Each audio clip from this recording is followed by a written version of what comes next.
Good afternoon, everybody, and also a very good morning to our speakers who are based in the US. Very sorry about the small delay in starting this seminar, but we have one speaker who is still a bit lost in cyberspace, I'm afraid. Nevertheless, very welcome to this seminar. My name is Bart Gaans. I'm Senior Research Fellow at the Finnish Institute of International Affairs, and I also work as a Project Director at the FIIA's Center on US Politics and Power. So this seminar will be on great power competition and the rising US-China rivalry, and it takes place as part of the annual Helsinki Summer Session, which is a three-day, quite high-level conference that we are usually organizing and have been organizing ever since 2014, which makes it this year already the 7th edition. It is obviously not so normal edition. It takes place in a slightly different format than usual. Anyway, this year we are organizing 3 webinars instead of the normal live format. In addition to today's event, there will be 2 seminars tomorrow. One is on great power politics and the COVID-19 pandemic that is taking place tomorrow morning. And we'll have as guests Michael Cox of LSE and Daniela Schwarzer of the German Council on Foreign Relations. Then we have a second webinar tomorrow afternoon on the future of American foreign and security policy. And that's going to be with James Carafano of the Heritage Foundation and with Kathleen Doherty of the Annenberg Foundation Trust. So we could hope that you all can tune in then as well. Today's seminar then is special not only because it takes place online, but also because it coincides with a book launch. So the FIIA report, Great Power Competition and the Rising US-China Rivalry Towards a New Normal, which was edited by my colleague Ville Sinkonen and myself, just appeared this morning. So this event is also intended to be a book launch of that report. Now, the report argues that we have entered an age of contestation over the parameters of the future international order. It's also an age that is marked, not in the least, by rising competition between the US and China. The report is divided in 3 parts that look at, firstly, the future of world order, secondly, the evolution of alliance politics, and thirdly, modes of deterrence and coercion. And it contends basically that contestation is here to stay. Now, the link to download the report will be appearing soon, I presume, on the chat function of the Teams software here. So by all means, either during the seminar or after the seminar, go and check out our website and have a look at this new report. Now, today we are very pleased to have with us 2, supposedly 3. We hope that the third one will still appear, but we have 2 scholars for now with us who have actually written a chapter for this report. And they will be highlighting some of the points, some of the issues that the report aims to bring to the fore. So please now allow me to introduce the speakers of today's webinar. First of all, we have Deborah McCarthy. She's now a fellow at Harvard University. She's a former ambassador with over 30 years of diplomatic experience. And not least, she is also a former FIIA visiting fellow of some years ago here. So it's very nice to see you again, Deborah. And thank you very much for joining us this morning. Thank you. Then our second speaker today is Jim Priesthoop. He is a Senior Research Fellow at the Institute for National Strategic Studies in Washington. Jim has worked on Asia-related issues for over 30 years in both the public as well as in the private sector. And he has also participated as a speaker in last year's summer session here in Helsinki. So good morning, Jim, to you as well. And thank you very much for being with us. So we can now get started with the seminar. We would like to suggest that each of the speakers has about 15 minutes for their presentation. And this will be then followed by a general discussion and Q&A from the audience. I would like to inform the audience that you can already start typing your questions in the chat function while the speakers are doing their presentations. Or if you prefer, you may also do so after we open the floor at the end of both presentations. And then finally, I would like to remind the audience that you should please keep your camera off and your microphone muted. So thank you very much for that. So I will now, without further ado, give the floor to Deborah. So Deborah, please. Well, thank you very much. Good afternoon, everyone. And it is indeed a pleasure to return, albeit virtually, to Helsinki for this 7th summer session. I think these are incredible opportunities to broaden all our minds in looking at new challenges that are rising. My remarks today, where I'm going to focus on what I wrote, but also making some prognostication. And my focus was on U.S. and Chinese economic relations, the shift from engagement to competition. And what I'm going to do is briefly review the shift and discuss recent actions by the Trump administration, and offer a few comments on what changes are likely to take place in the economic relationship should former Vice President Biden win the presidency. I want to start, however, with the mood and tone in the United States vis-a-vis China. When I spoke at the summer session last summer, I noted that a recent survey by the Pew Institute showed that about 60% of Americans had an unfavorable view of China. Well, today the figure is even higher. It stands at 73%, an historic high.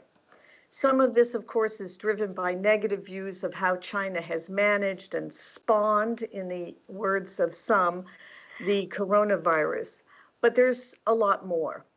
Only about 50% of Americans today believe that the U.S. should have a stronger relationship with China. And those who believe we should get tougher stand at an all-time high of 41%. But first, let's talk a little bit about the shift. As you know, since the Nixon years, the U.S. has pursued a policy of engagement with China, establishing both bilateral and multilateral mechanisms to do so. And I'm going to focus on the economic side. And on the economic side, the engagement was predicated on certain key assumptions. One, that an engagement strategy would open up the Chinese market, obviously to U.S. companies. Two, it would bring benefits and choices to the Chinese population, so there would be continued pressure to keep the market open. And then another very significant assumption was the belief that the United States could shape China's future, help it reform its state-managed economic system, and adopt Western norms for economic interchange. At the time, since the size of the U.S. economy far exceeded that of China, up until the Obama administration, there was also the basic conviction, that the norms of the post-World War II era were the correct and only standard. So under the Obama administration, and I participated in some of these exchanges, there was the belief that engagement would bring a more prosperous China into becoming a stakeholder in the global economy. And the Obama administration prioritized pressing China to move towards market-oriented exchange rate practices, and that was a big part of the discussions. Obviously boosting U.S. exports, pulling in investment from China, which was the first administration to do so, and obviously pushing China to modify its framework, its regulatory and legal framework, to reduce discrimination against U.S. firms and stop the transfer of technology. I mentioned the currency discussions. We won't get into that, but they were particularly acrimonious. On the investment side, we made some progress. But on the last category of the regulatory framework, only small incremental progress was made, despite what one of my colleagues said was dogged persistence on the part of the U.S. officials. It didn't preclude, under the Obama administration, having tough discussions in areas such as human rights, of building up our presence in the Indo-Pacific, and also of surrounding China through an effort to launch the TPP, the Trans-Pacific Partnership. Obviously, the Obama administration worked a lot with allies in Europe as elsewhere.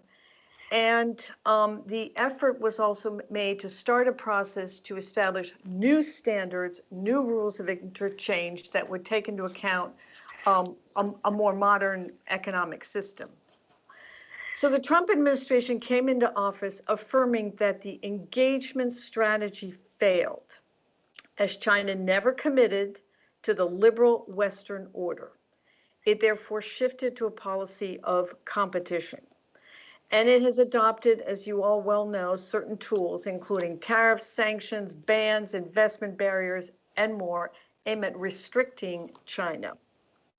In my report, I listed the early actions of the Trump administration, particularly on the tariff side, and also in tightening up inbound investment rules. But the actions have been followed since, we wrote the report by far more reaching steps to decouple or delink the US and Chinese economies, particularly in certain areas. I want to point out that some of these come from vulnerabilities and concerns that predate the Trump administration. So what have they done? Last May, the president issued an executive order to secure U.S. information and communication technologies and services. The aim was to secure the supply chain of U.S. telecommunication networks, data centers, and more. It basically restricts acquisition and also prevents certain exports. More recent orders that have come out extremely recently this month, 2 other orders were issued, which are targeting 2 social media applications, TikTok and WeChat specifically. And the orders bar people in the US or those within US jurisdiction from transactions with these entities with a full sort of closure taking place within 45 days, though much is happening beneath the scenes legally. What has received far less attention than these executive orders is something that was issued by the Secretary of State, which is a network called the Clean Network Initiative. And this is something I think we all have to pay attention to because it has much more, it also has far-reaching and deeper and long-term implications. It briefly calls for 5 main elements. Clean carrier to ensure that the PRC are not connected with the U.S. telecommunications networks. Something called Clean Store to remove untrusted apps from U.S. mobile app stores. Clean apps to prevent untrusted apps from being loaded onto phones made in China and then exported. I'm putting this in somewhat simple terms to make it a little easier to understand. Clean Cloud to prevent U.S. citizens' data and obviously companies' property from being stored and processed on cloud-based systems accessible to foreign adversaries, meaning China.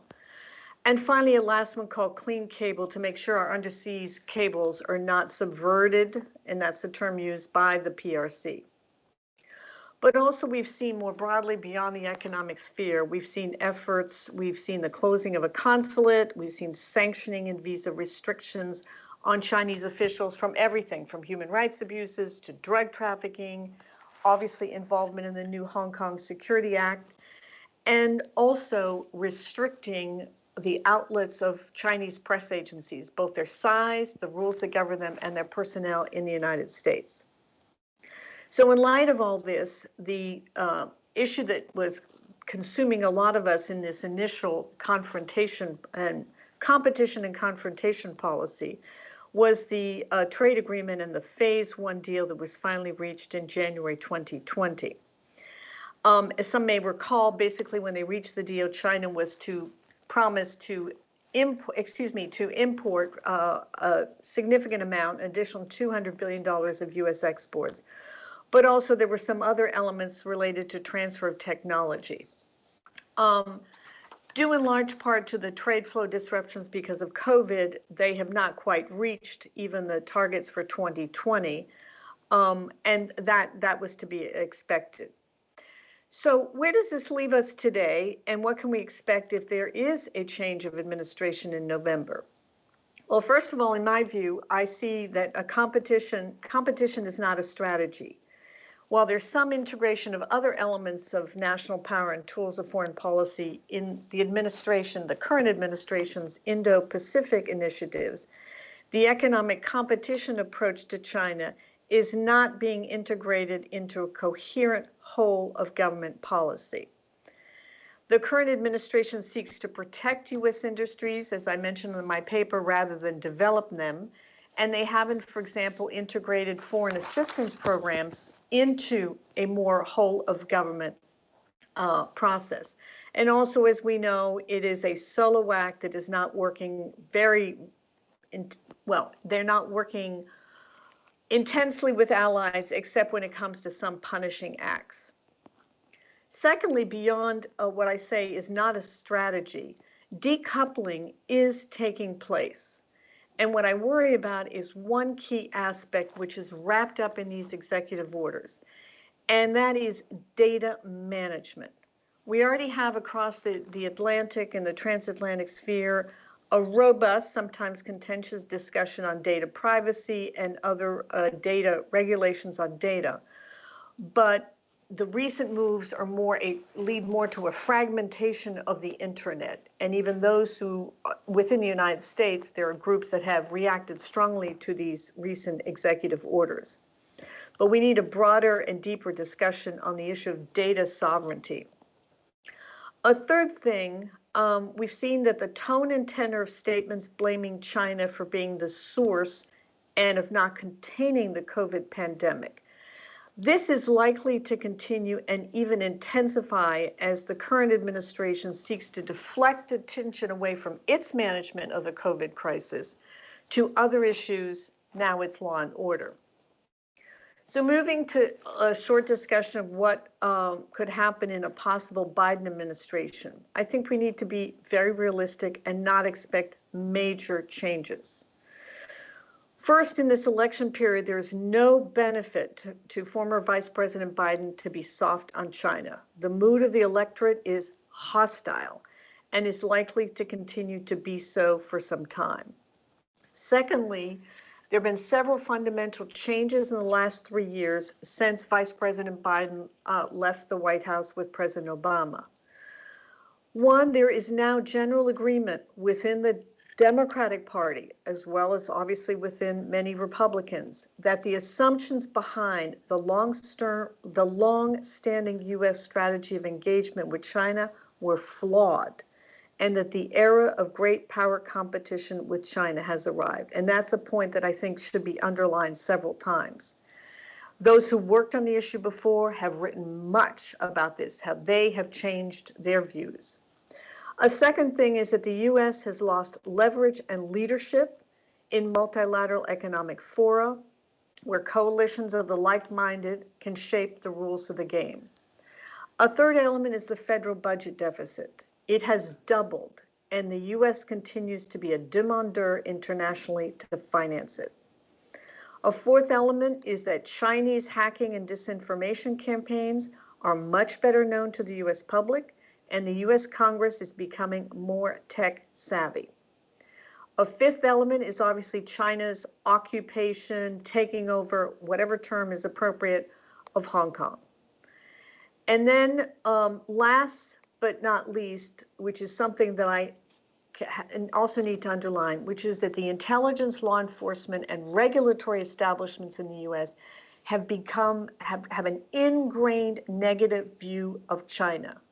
And so decoupling, undoing some of the legislation, the regulatory aspects, is not likely going to be reversed, even if there is a change to be in the administration. So in my view, strategic competition will not disappear, obviously, should Biden win the election.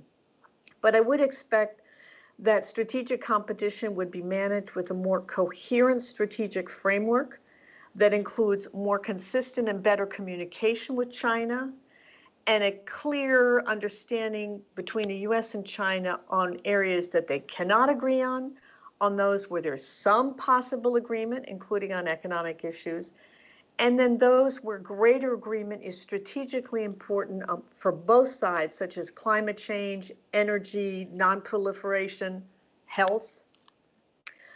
And in pursuing that, in pursuing what is a broader and more consistent strategy, I sense that a message will be sent that the U.S. is not seeking an all-out confrontation which does not serve the U.S. or our allies. So I'll stop there and wait for questions. Bart, I think you're muted.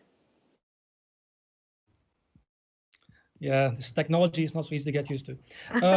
Thank you very much for your talk, Deborah. And maybe just one very brief follow-up question, if you allow me. In your chapter in the report, you wrote that the US has shifted obviously from engagement to competition, but you argued that there is somehow still space for engagement even in the era of great power competition. Now, am I correct in summarizing your talk that you have become much more pessimistic in the span of 1 year time? More pessimistic under the current administration. I think there will be more engagement should we move to a Biden administration.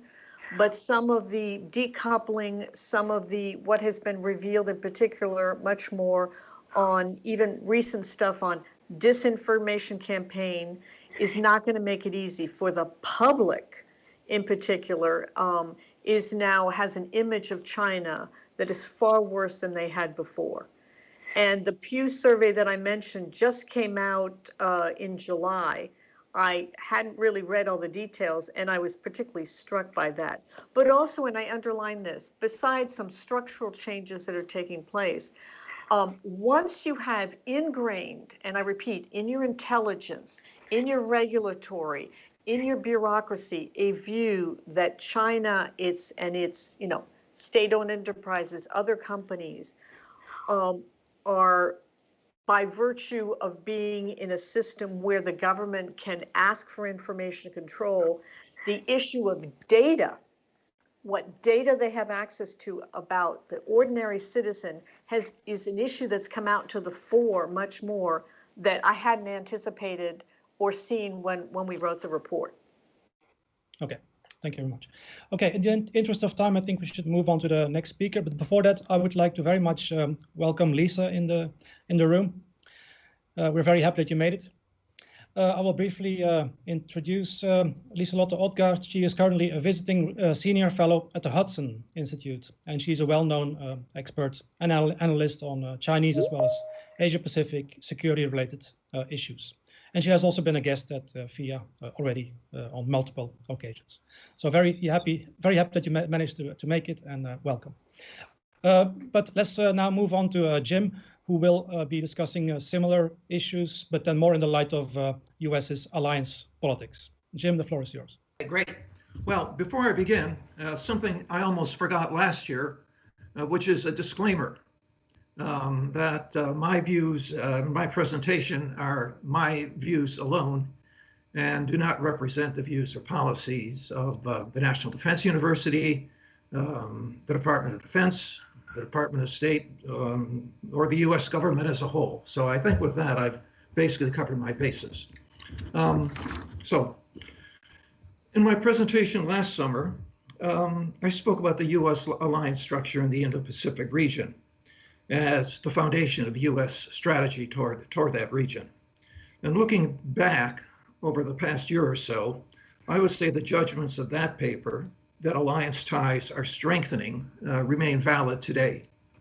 I put a couple of data points out. For example, last year, the joint policy statement of the U.S.-Japan Security Consultative Meeting welcomed the alignment of the two countries' security policy documents, the Trump administration's national security strategy and the Abe government's national defense program, and expressing a concern with coercive attempts to undermine international rules and norms and institutions, and challenging the alliance vision of a free and open Indo-Pacific. I think a second data point is in the joint statement issued at the conclusion of the recent U.S.-Australia meeting in July, the ministerial meeting in July, in which the two governments signed a classified document setting out principles to govern the Alliance Force Posture Working Group, which was aimed at advancing a force posture cooperation in the Indo-Pacific region to promote a secure and stable region and to deter coercive acts and the use of force. And at the same time, in the statement, both governments agreed that the Indo-Pacific is now the focus of the alliance and alliance-based cooperation. And as I spoke last year, the alliance structure continues to evolve. from its traditional bilateral hub and spokes construct. Last year, Japan, for the first time, joined the US-Australia biennial exercise Talisman Sabre. Now, this is a high-end warfighting exercise, and Japan sent its helicopter carrier to participate in this. This is, I think, very significant. And today, Japan and Australia are negotiating a status of forces agreement, which would significantly expand the scope for Japan-Australia defense cooperation. And meanwhile, the US, Japan, and Australia have joined resources to promote high-quality infrastructure projects in the Indo-Pacific region. And I think this is something that's, this is clearly in the context of response to BRI. I think the one shadow across this positive picture is, of course, the present state of Japan-Korea relations, as well as the ongoing US-ROK negotiations over the issue of host nation support. But over the last couple of weeks, I've been thinking more and more about China, the future of the US-China relationship, and I think that's where I'd like to turn my presentation this morning. So here goes. You know, as Deborah has pointed out, and has become transparently clear, the US-China relationship has entered a new era. The bipartisan consensus that guided China policy from the Nixon opening through the visions of the responsible stakeholder has eroded. The strategic rationale that China's entry into the WTO would advance economic reform and over time political liberalization has failed to meet its promise. Secretary Pompeo's recent remarks at the Nixon Library that the age of inevitability is over, I think only underscored this reality. A new relationship is now in the process of being defined, and it will be one in which decades of US preeminence will be challenged. It will be an increasingly competitive relationship. I think the Secretary was right to call out China for its violations of human rights, economic thievery, disregard for international law. But in reality, that gets us no closer to a strategy for dealing with China. His suggestions of a values-based alliance of democracies, to my mind, is an interesting idea, but it overlooks the fact that other states, even allies, have their own interest as well with respect to China, that geography may structure strategic outlook and serve to shape strategic choice. Looking at China and East Asia from the perspective of Singapore, Bilahari Kausikan, the former permanent secretary of Singapore's Ministry of Foreign Affairs, has written, I think, an interesting piece. Let me summarize it. It is that contiguity and strategic weight will always give China significant influence in Southeast Asia, and indeed East Asia as a whole. But significant influence is not exclusive influence or even dominant influence. And I think that should be the starting point of thinking about where do we go in developing a strategy for dealing with China. So where to begin? To my mind, it's back to basics. The Secretary in his call for an alliance of democracies to confront China appears to have overlooked the fact that alliance management has not been a particularly strong suit of the Trump administration. In contrast to longstanding tradition in Democratic and Republican governments alike, to define our alliances as based on shared values and interests, the Trump administration has adopted a transactional and rather idiosyncratic approach to alliance management that has raised concerns about US leadership and commitment across the region. The president is right to have called for increased support from our allies, but to cast requests for greater host nation support as payment for protection is not conducive to keeping longstanding friends or positively influencing those not so favorably inclined to the United States. The call for protection reminded me very much of what happened on the Lower East Side of New York at the beginning of this century in paying for protection. The president has also paid little heed to the diplomatic doctrine of no surprises. The announcement of the Singapore summit by Korean officials at the White House blindsided Prime Minister Abe, and the post-summit statement canceling US ROK exercises, which surprised everyone, including the commander of US Forces Korea, and as have the President's repeated threats of U.S. troop withdrawals from Asia and Europe should allies fail to pay up. So, recognizing concerns raised by the President's approach to alliance management, the Congress in the 2018 Defense Authorization Act inserted language reaffirming the unwavering commitment of the United States to treaty obligations and assurances, including defense and extended deterrence to South Korea, Japan, and Australia. Now, 2 years later, Senators Jim Imhoff and Jack Reed, writing in War on the Rocks, put out this. They observed that we hear over and over again from foreign counterparts that they are hedging their bets on the future because they don't know if they can count on the United States. For over 70 years, the U.S. alliance structure in the Indo-Pacific has been the foundation of regional stability and security. As recognized by the Department of Defense, the Asia alliance structure represents perhaps our nation's most significant achievement since the end of the Second World War, serving as a foundation of regional stability and a means of promoting American influence on key Asian issues. Accordingly, for the next administration, the starting point of what I would consider a comprehensive strategy toward China should be the reaffirmation that our alliances reflect shared values and common interests, that the U.S. commitment to our common defense is enduring. This would be playing to our residual strengths in a region that continues in its strategic documents to look for U.S. leadership as the foundation of Indo-Pacific stability and security. At the same time, recognizing that our respective interests, that of the United States and our alliance partners toward China, are congruent and not identical, alliance policy should aim to address concerns and narrow differences, both at regional and global levels. This is the foundation of a strategic alliance-based approach to engaging China across the board, not only in terms of security, but economics and rules making. Responding successfully to the multifaceted challenges posed by China, whether assertiveness in the South China Sea, predatory trade practices, or in international rules-making bodies, this cannot be an America alone project. Rather, it will require concerted U.S. engagement and involve international institutions, among them the United Nations, the World Trade Organization, through which China-related issues can be addressed, and concerted diplomacy marshaled to support Western values and interests. Here again, our global alliances should be the starting point of strategy toward engaging China. Notwithstanding the concerns of many, I don't believe the US and China are entering into a new Cold War. Unlike the Soviet Union, China cannot be isolated, contained, or excluded from regional and global orders. Acknowledging this reality, US strategy should aim to sustain the existing rules-based order that upholds Western values, an order that supports a balance of influence based on a balance of power.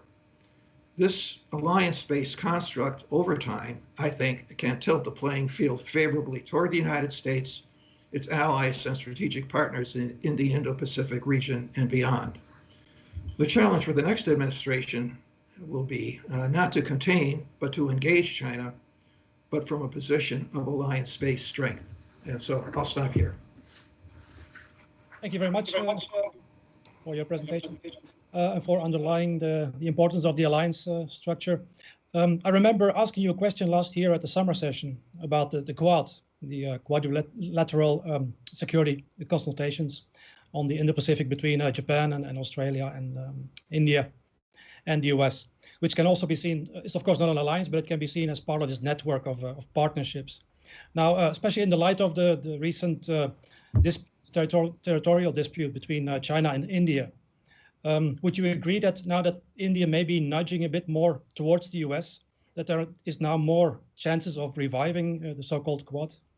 Yes, I think it is showing greater interest. I think that at the same time, I think India will always be careful in terms of managing its historic tradition of non-alignment, but I think it will be looking for greater leverage vis-a-vis China, and I think the Quad provides that kind of an opportunity and that kind of structure. Okay, thank you very much. Okay, now then over to Lisa, who will be focusing on the role of Europe, if such a thing, in the Indo-Pacific. Please. Thank you very much, and my sincere apologies for being late. The reason is I had jobs for Arctic Command Denmark, which I'm working for now, in addition to being senior fellow at Hudson. So I would also have to say that my views are my personal views strictly and not those of Danish defense. Yep, I wrote about Europe, and the situation for Europe is that they have been stuck between pressures from the US on the one side and China on the other side, as strategic competition has heated up. But what it has done, this pressure from two sides for Europe, in my opinion, is that Europe is moving towards greater unity across a wide spectrum of global issues, ranging from trade and industrial policy over to Indo-Pacific security and defense. So instead of leading to a more fragile Europe, in fact, it had led to a more united Europe. Europe is faced with a US ally that is increasingly skeptical of Europe and focuses more on its Asian partners. It is also facing a China that is rolling out its economic vision across Europe with little practical concern for liberal market economic principles and standards. And this reality has helped Europe becoming aware that sovereignty is best exercised by working within Europe's institutional frameworks. So today you see very high levels of support for the European Union, despite Brexit, and also an enhanced effort to carve out an independent position that will allow the European Union to cooperate with both Washington and with Beijing, although Europe, like the US, has a much more skeptical view today of China than they used to have. And so they still follow an engagement approach, but also a confrontational approach on specific issues such as industrial policy towards Beijing.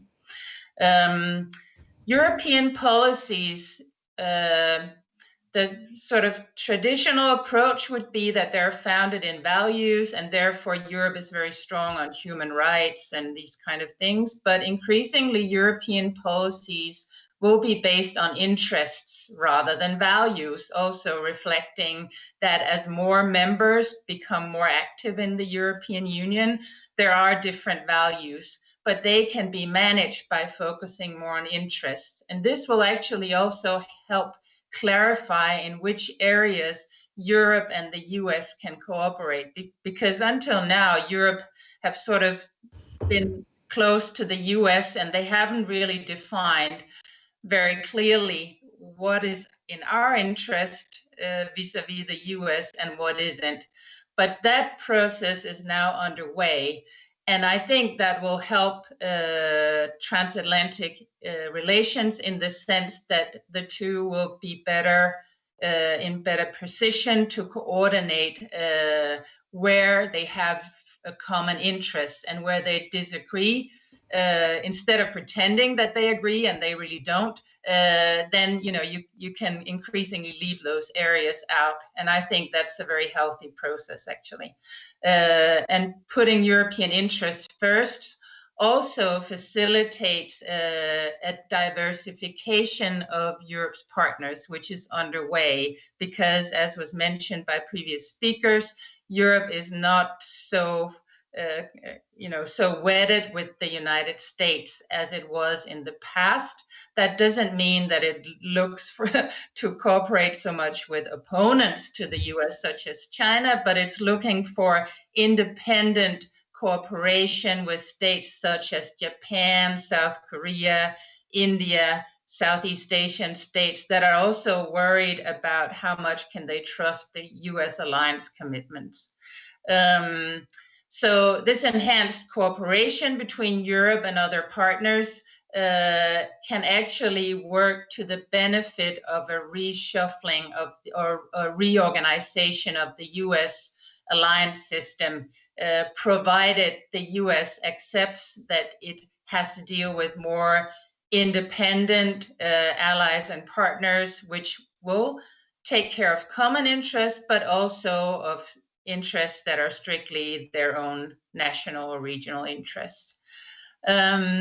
Europe brings to the table as an ally and partner a position as a major trading partner, which can match both the US and China. And it's really the only power in the world who is a large trading partner and a global economic power, and who also shares all the liberal values across the board with the United States.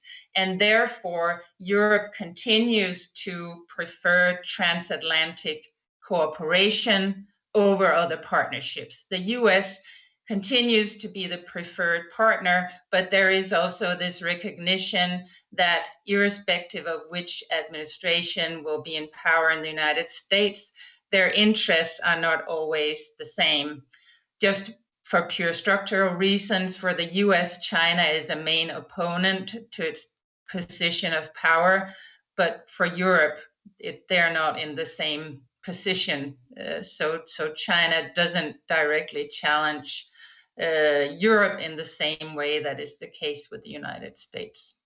And both, provided that both Europe and the US acknowledge that their policies and interest differs, then they can make it work for them, because the differences are mainly instrumental, I think, and a matter of degree. They agree that China's industrial, economic policies, China's development policies, and China's undermining of multilateral institutions and the rules-based order, their tendency to work through the UN system and gradually change the rules from it within, is a big problem. All these big issues Europe and the US agree on because they share fundamental liberal values.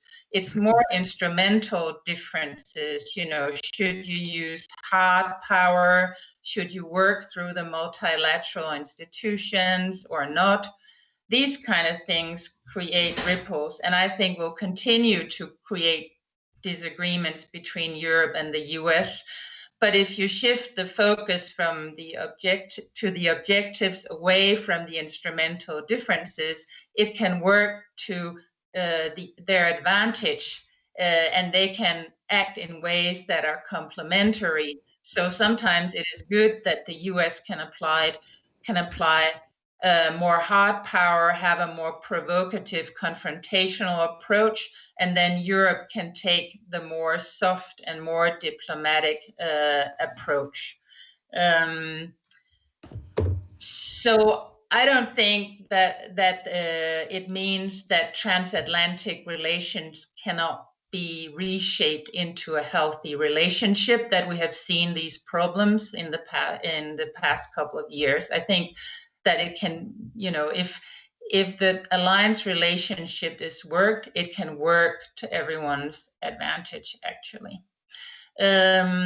You see it in many areas that Europe is increasingly independent. One area which I look at in the report is the establishment of, or the establishment of independent European defense forces, and that Europe increasingly will have a defense footprint in the Indo-Pacific, which is something very new. And it has been a slow process. A lot of people used to argue that it didn't really matter that Europe sent 1 or 2 warships, etc. But now increasingly there's a recognition also on the part of the US that it's actually useful that Europe sends capabilities to the Indo-Pacific and does it in a joint way. This has been much a French and to some extent English or UK-led, I should say, effort. And it has taken a while. It will take a while to develop it, but as Europe recognizes that China is a problem in the Indo-Pacific, in the South China Sea, and that it challenges some of Europe's partners as well, it is increasingly working with the US to counter what is seen as unacceptable behavior from China. So on the ground, in a practical sense, even where Europe has traditionally been very weak. Europe has started to not only make its voice heard, but also act in practice, not as a union. The union can only devise general rules, but individual states and groups of states will take action. And that is seen as Europe acting and not just individual states. And that will be strengthened once the European Union has established mechanisms that will underpin and sort of endorse that this Indo-Pacific security effort is indeed Europe acting. And this is a development we will see in the coming years. So to conclude, I think that if the US and Europe manages to focus on the benefits of complementarity in their relationship, they can have very effective cooperation across a wide range of issues when it comes to meeting the challenges from China. Thank you.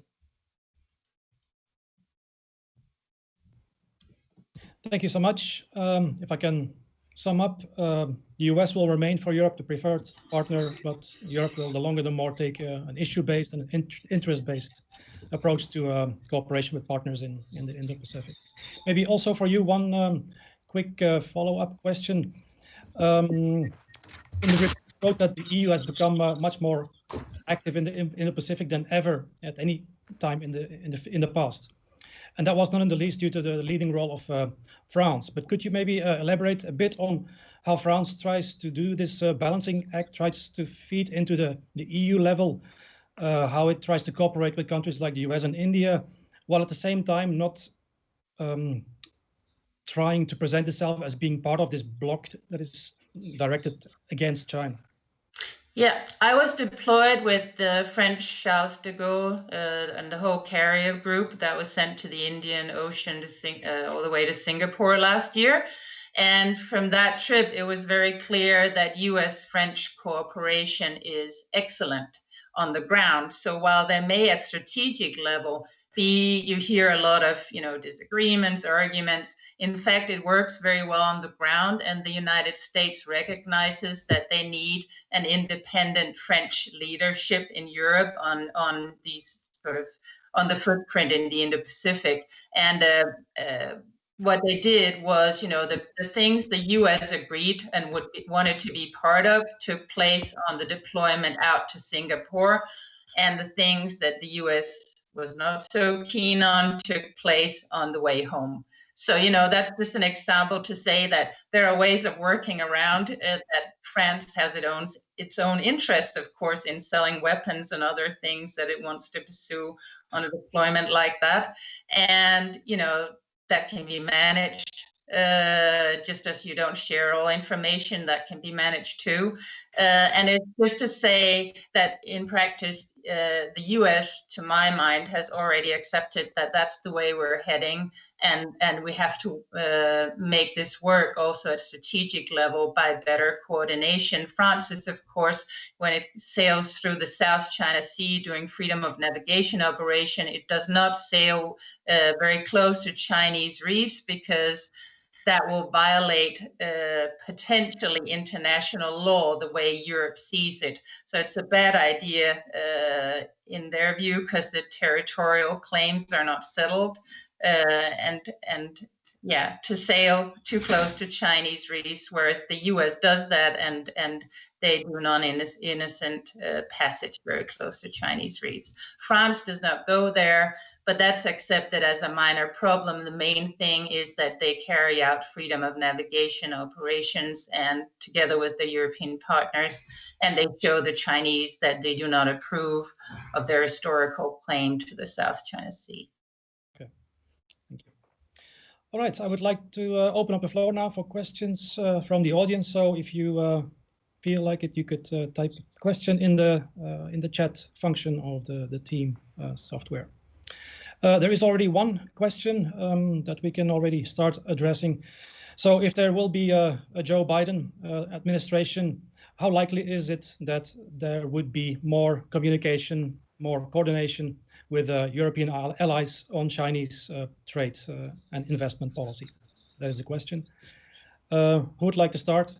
Well, I could certainly say that I think coordination will be easier. I mean, Trump's unpredictability has certainly been a problem for Europe, and that's recognized across the board, I think. And on institutional issues, Biden has signaled that he's more willing to let the US work through multilateral institutions, which is a key point for Europe. So some things will probably be easier. That being said, I have to say that I think, you know, the more focus on US national interests, Biden will have to spend a lot of money on domestic issues. So I think the general, you know, less willingness to spend abroad on the part of the US and more focus on narrow US national interests. It will be the same under Biden. He's not going to leave that course, and that will be the main thing that will mean that Europe has its own interests that it will need to pursue. Deborah, would you like to chip in? Sure, jumping in. Well, of the estimated 2,000 people that are advising Vice President Biden and his foreign policy team, it's quite amazing. Are many stalwarts and people who know a lot about China and the relationship. And though I mentioned that many of the key ones have changed their view of, you know, on engagement versus strategic competition, there is a structure already in place that basically just has to be turned on again to engage more often, even, you know, obviously in areas that, you know, there's agreement, there's not agreement. Lislet does mention one thing, which is there's a domestic constituency that, as I mentioned, is very anti-China right now. So I think more engagement will take place, but in a quieter way, without big fanfare. And already, and over the last 3 years, there's been a lot of behind the scenes continued engagement, track 2 processes, et cetera. A couple of things that may disrupt this, obviously, is some people that we may want to engage in have been sanctioned. And 2, oddly enough, the WeChat executive order. WeChat is a way a lot of people have remained engaged with their Chinese counterparts. And if it's cut off, they got to find another way to have, you know, informal communications beyond emails. So certain mechanisms are in place, but I think there will be more face-to-face, though maybe not at the highest levels, to begin to have a more, you know, let's say a more structured policy towards China. Okay.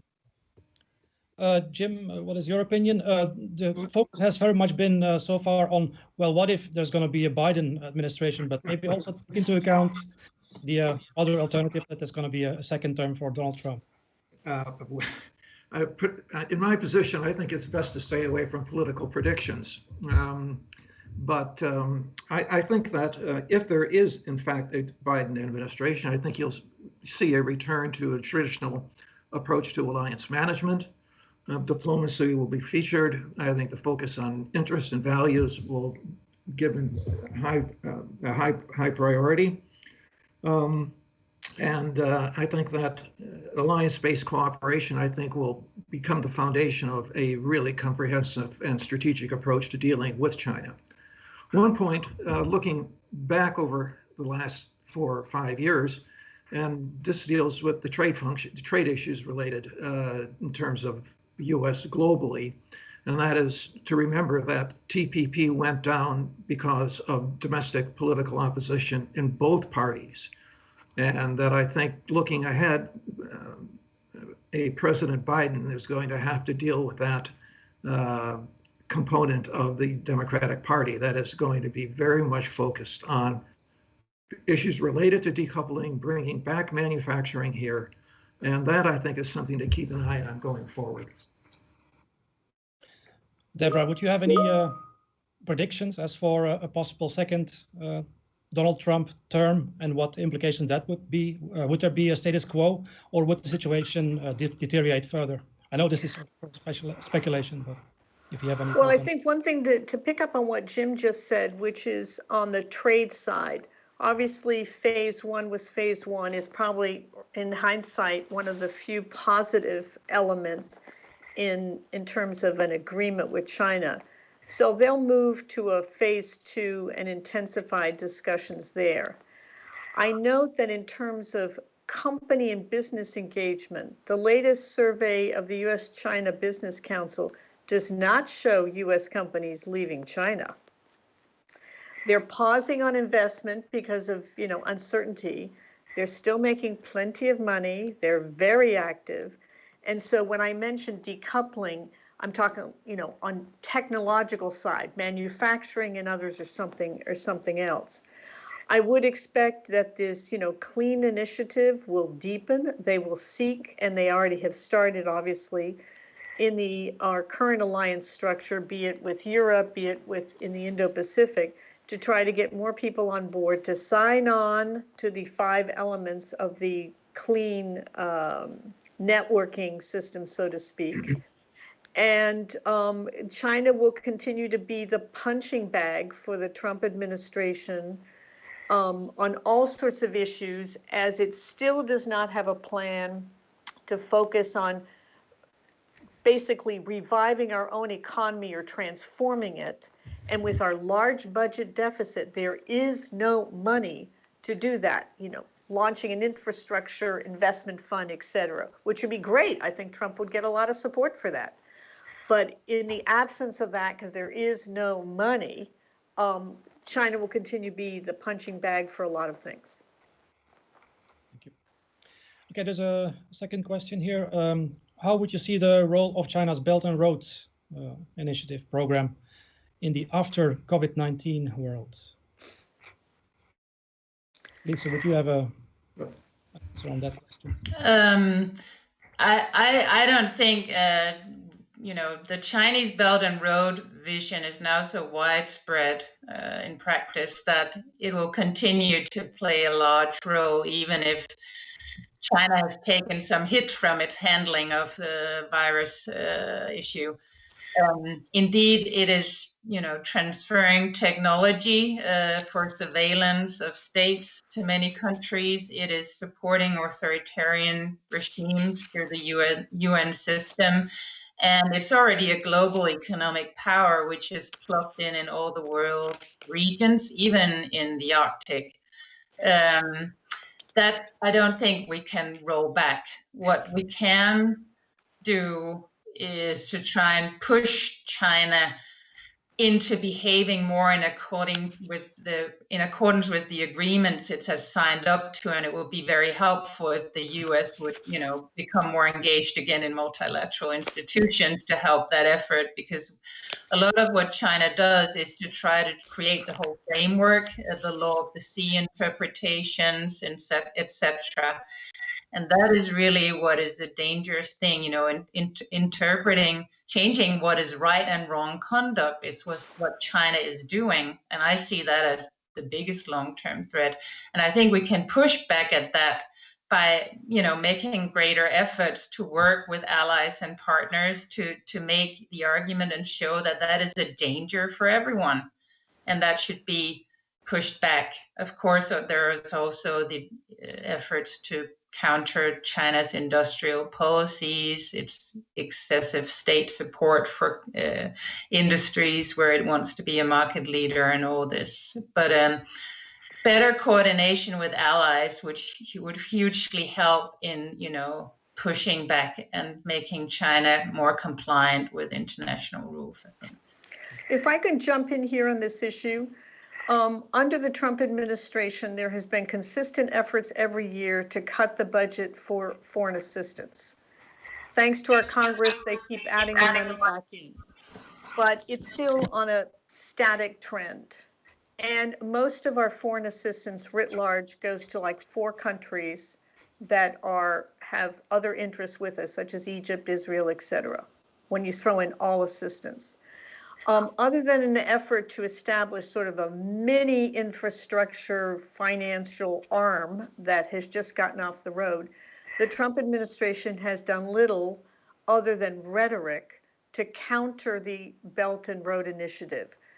However, also, the media has hyped the Belt and Road Initiative, making it sound like it's an all-powerful, all-functioning policy from the top. In fact, it works erratically, as we know, depending on the region, et cetera.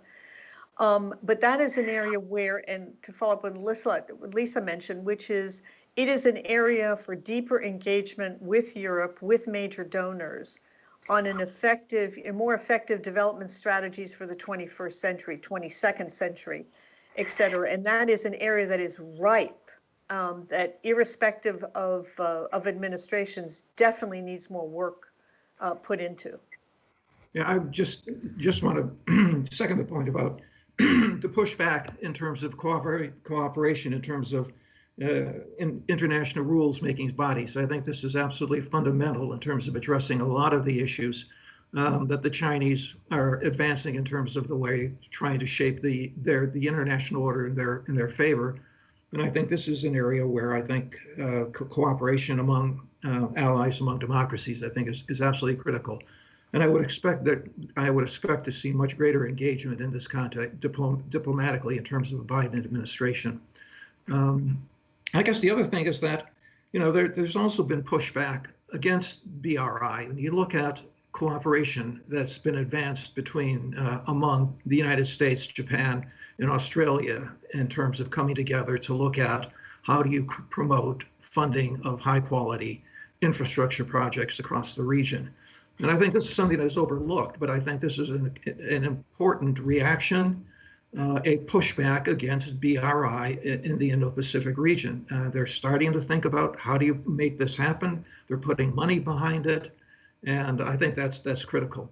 One question I think, and you look at in this same context, it's difficult.